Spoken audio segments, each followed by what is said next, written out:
আইসিসির কাছে আমার একটা প্রশ্ন, তোরা মাঝে মাঝে কি খাস? নেট ওভার খাস?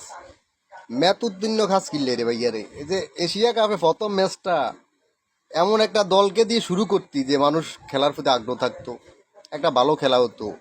শুরুটা আর শেষটা ভালো দিয়ে করা উচিত আমি মনে করি। মাঝখানে যা হোক হোক, আফগানিস্তান আর হংকং চাইনার দিয়ে শুরু করছো, 94 রানে অল আউট হয়ে গেছে, ব্যানিশ হয়ে গেছে হংকং চাইনা।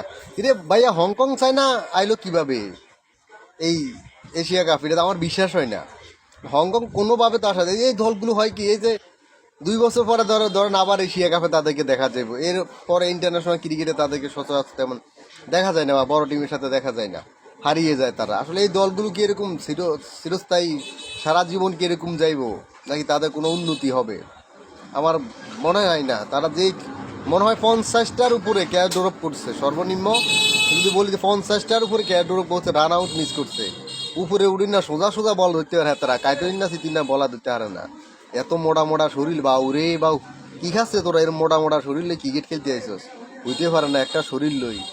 মানে আইসিসি রে কইছে next time be careful match, মানে এরকম আইসিসি ইভেন্টে ম্যাচগুলো দিবা যে একটা ভালো ম্যাচ দিয়ে শুরু করবা, কি যাতে দর্শকের একটা উন্মাদনা থাকে, মজা পায়। Thank you, next time be careful.